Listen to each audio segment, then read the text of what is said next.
You are listening to part 3 of episode 38 of the Psychotherapist Podcast. In this final part of the episode, Sir Robert and I discuss, I believe it's called NEOM. It's a Saudi Arabia futuristic city project that can only be described as a complete cyber hellscape. We talk about our good old neighbors to the north, Canada, and we talk about Cyrus the Great and a phenomenal story about cannibalism. All that and so much more on the Psychotherapist Podcast. We thank you for listening. I salute you for making it this far. Oh god, I'm about to start just spilling guts on this intro. Well, let's just move into the episode. Peace. Yeah, man. Speaking of unnatural living, have you heard about, I don't know if it's called NEOM or something. Basically, Saudi Arabia wants to build like 180 kilometer, what's that, like 85 mile fucking long wall that's like a city that's all just a straight like whatever fucking line that's gonna be like the future and the environment friendliness and like all this propaganda crazy bullshit. I actually saw a fun engineering video breaking down just like, for one thing, if you want to just talk about basic space efficiency, why didn't you just make it a circle? Because if one part of this fucking line breaks down yeah, exactly. You know, you're hauled up for work because some asshole fucking 40 miles away, you know, just had to jump in front of the train car because he's sick of living in this fucking unnatural, enclosed, fortified space prison of a fucking Saudi Arabian nightmare, you know? Yeah. But have you heard of this project, though? Well, I've heard briefly about that, but what I've seen is this golf tournament that Saudi Arabia has sponsored or has formed a competitive, they don't really call them leagues, but a competitive venue for professional golf. Right. Compete with the Americans and strip Is mining. that like the Live Golf event? That's it exactly. And they're strip mining the best of the American golfers. And when it started out, it was like, this isn't going to fly. And then it went to, oh my God, Phil Mickelson's going to do it. Oh wow, this guy's going to do it, and this guy's going to do it. And basically they're doing it for the amounts of money they're going to get. But I mean, it's a tremendous threat to the United States because these people bombed us, you know, blew up our buildings, killed a lot of people, and now they're going to be coming in and we're going to be hosting their league, their tournaments on our golf courses. And, you know, they're to be intertwined more in our lives, and that's what's got some of the more enlightened political people wound up. Yeah, it's interesting. I've always, you know, not always, but I should do a deep dive on this Bin Salman guy, because he's definitely a thug for sure, but he's also made like some radical changes and kind of is looking to bring Saudi Arabia a little more into the modern era. Yeah. And I could be wrong about this, but I believe during like Trump's presidency there were a lot of Arab nations that like normalized or at least like, you know, canceled the whole we're gonna exterminate Israel thing attitude. Mm-hmm. So maybe there's hope, man, you know, because at the end of the day, civilizations rise and fall, and you know, if we're talking about thousands of year spans, that means all the time. There was a period, you know, where the Middle East kind of was the height of civilization for a long time. Sure. You know, both in Antiquity and the medieval period, you know. Absolutely. Yeah, and then, you know, I just can't wait till America's a fucking shithole. Where do we go? Right. I mean more of a shithole than it already is, of course. We go to Canada. Fuck Canada. Yeah. God, like this, oh man. It's really funny to me because I remember hearing some Canadian talk about like, you do know you can't just waltz into fucking Canada. We do have like immigration laws and stuff. Like Americans are so entitled. You think you can just fucking squat wherever you like the world's just, you know, here to serve you. When people were dodging the draft in the 60s and going to Canada, it was like, you know, what an illusion it was, you know, that this was going to be utopia and a land of freedom and all of that. And hell, it was hell for a lot of people. It was adapting to a more difficult way of living, you know, tougher to survive. I mean, I'm sorry, where are you Are you just talking about early America, Canada? Okay, yeah. The Americans who went to Canada, and they realized they just couldn't go where they wanted to go. Yeah. They did have to submit to some laws. Yeah. Fun fact about Canada, I remember maybe it was a couple months or so ago, us talking about, I think it was after Uvalde, like gun violence in America for a bit. And I remember seeing a clip from, or, you know, some bit of information about that Michael Moore film about Columbine, about how Canada, you know, had just as many guns as Americans. And I thought that was really interesting, but that was like, you know, 20 years ago. And then I looked at modern statistics, pretty much the same story. Yeah, well, they're hunters too. It's just funny because it's like, from what I understand, you can get a gun in Canada if you just say it's for hunting, but if you say it's for self-defense, they won't give it to you. Right. You just say it's for hunting. You don't have a right to... I think even Trudeau said something about, like, yeah, you can hunt, but you don't have a right to defend yourself. Right, exactly. It's like, yeah, I'm sure, walk around without any fucking private security, you know, you fucking cuck. Yeah. Whatever. And that's where they're mostly, I mean, self-sufficient in terms of food, providing food for their population is through hunting. Really? What is going on with this visual we have today? Why are you way up in the sky and I'm way down here in hell?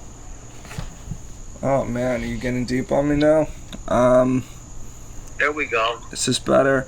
I was just resting my phone just because I'm like, well, I'm not anymore, but I was smoking a joint in one hand and holding a mic in another. Oh, all right, that's okay. All right, you actually can go back to whatever you were doing. I was just wondering what the hell was going on, you know? I'll just set you down when I take a sip of my glass, but otherwise, because I actually prefer holding it like this and being sort of more level to level. You know, I mean, it doesn't make a huge difference to me, but it's a little better. Okay. Yeah. So what were you going to discuss today? What was on your mind, or what is on your mind, other than waiting for these test results? Well, I guess a few random things come to mind. Andy actually suggested taking an art class when I showed him my stuff.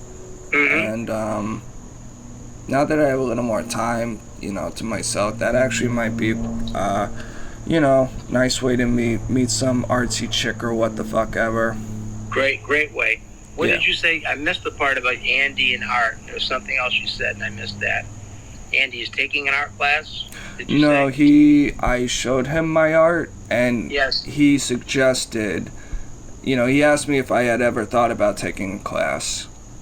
Okay. Yeah, and I really hadn't at all, but I, you know, just might, if for no other reason, to get out of this fucking abysmal hellhole that I call a house. Yep. Well, we've talked about the adult centers for Centers for Adult Education, Boston and Cambridge. My God, I mean, it's a gift for people in your age group. Yeah, man. I mean, you could live in a smaller city, or live in a city that just doesn't have as many people who are into the arts, into learning, as Boston and Cambridge. I mean, I would definitely get their catalogs and look at them. Malcolm, sorry. We'll do it live. Sorry.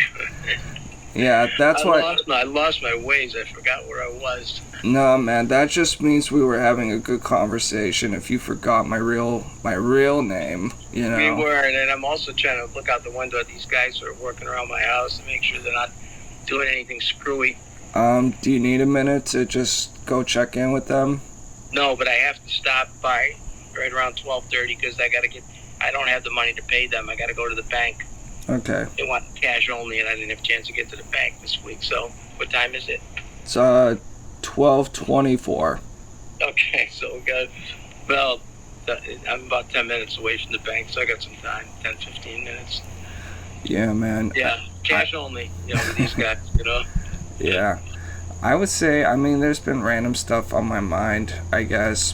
One is like my book and wanting to work on that more and trying to workshop the beginning of it, because maybe I'll scrap it again, but I wrote a couple pages. I totally just removed the whole battle thing and started with a basically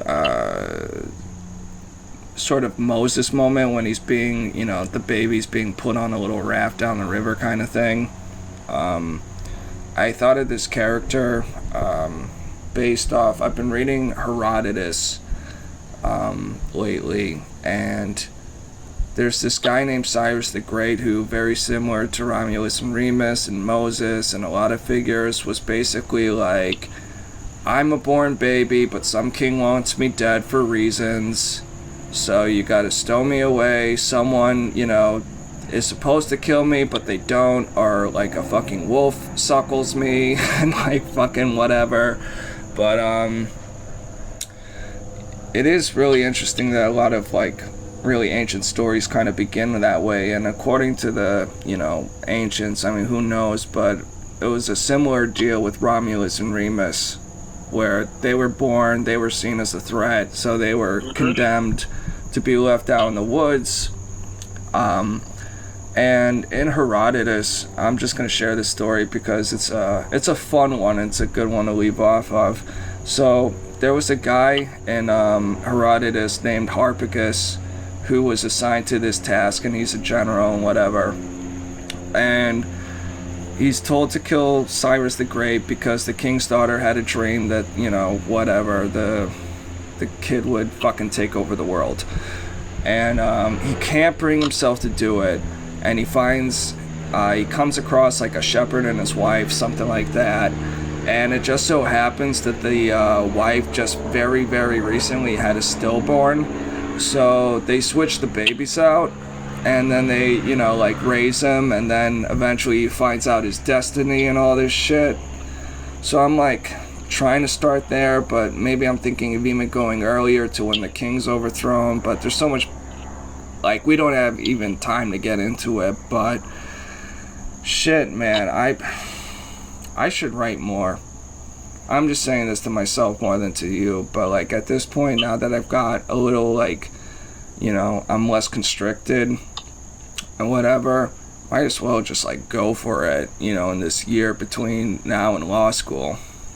Right.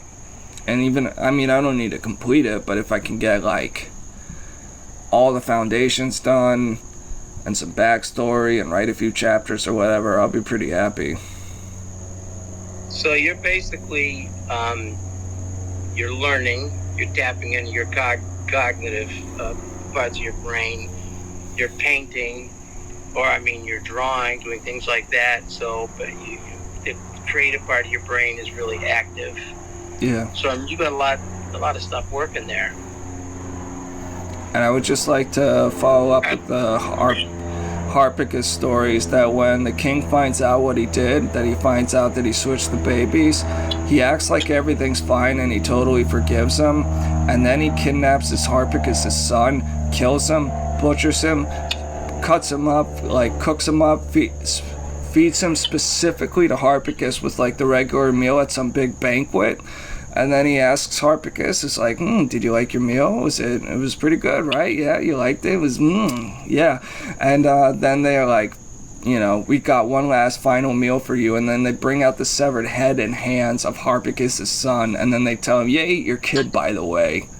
Wow, you sick bastard. You're reading this stuff? Yeah. And then Harpagus eventually, he just plays it cool. And then eventually, like, turns on the king and joins Cyrus. But it's like, how did you not kill that guy after, like, that's the thing about Machiavelli. Either destroy them entirely or leave them alone, because when you just insult them, you give them a reason to fucking kill you. Right. Did the head have an apple stuck in his mouth? The sources do not say, but it will in my book. Okay, yeah, of course. That was, they used to do that, like adding insult to injury, you know, when they served the head up. But always had, it was like, you know, they'd serve up a pig with the apple in the mouth. They'd serve up the human head with an apple in the mouth. Oh my God. Just to add insult to injury. Who's they? The mafia? No, the Rome, whoever they were, whoever the killers were back at the time. Everyone? Everyone. I was going to say, how could you define them? Everybody was out killing people. Yeah, there's a great little speech in Game of Thrones Season 2 where this big knight is telling this, you know, princess, like, your husband's a killer, your father's a killer, your brothers are killers, your sons will be killers. This world is ruled by killers. And it's just kind of a breaking, you know, her innocence, because she's, like, supposed to be, like, a 13-year-old, like, whatever girl, and, like, this character, Sandor Clegane, was probably one of my favorites from the series, because he, to me, was, like, the most realistic depiction of a knight, and that he was drunk, mean, but had a little bit of sense of honor, you know? Yeah. Was this the blind girl who was in, the cute blind girl who was in all the episodes? The princess? Yeah. That's the redhead chick. I'm thinking of the blonde girl. No, that's the dragon lady, Daenerys, I think you're thinking of. Okay. Yeah, that's a different character, but okay. Yeah. Who was older and basically very powerful, right? Well, in the book, they're supposed to be, like, roughly the same age, but, you know, you can't... They had to make Daenerys older because she gets pimped out and, like, raped in, like, the first episode, so... Okay. All right, got it. Yeah. It's 12:31 now, so do you gotta run? I've got to roll before these guys start knocking down my windows and punching the windows out, so I can. They know I'm upstairs. They know I'm in a second floor location where they can't really hear. I can't hear them because they have the AC going too. All right, man. I'll let you go before they break your legs. Let me know as soon as you hear something, okay? I'll text you my score. And if any themes come up during the week, let me know, okay? All right, will do, Chief. Because I don't know, with me having all the medical workups this week, I don't know what my timeline's going to be for any mini sessions, but we can at least talk for a couple minutes here or there, okay? Yeah, for sure, man. Sounds good. All right, man. I'm just waiting, you know, in anticipation as well, okay? I'm not even thinking about it. I'm just getting lit. All right, good. Good for you. Yeah. Except what happens when your parents come home? Whatever. Does the high go away? What do you mean? I mean, suddenly you're high, you're home, you're just hanging out, and bang, here come your parents with friends. Nah. Doesn't faze me. Doesn't sober you up quickly? Nah. Throw you into a panic attack? No, not at all. I'm pretty comfortable. Good. So yeah. Excellent. All right, man. I'll let you go. All right. Good luck, man. All right. Peace out. Talk to you later. Bye. Bye. Well, everyone, that was our podcast. Thank you very much for listening. We love you. God bless.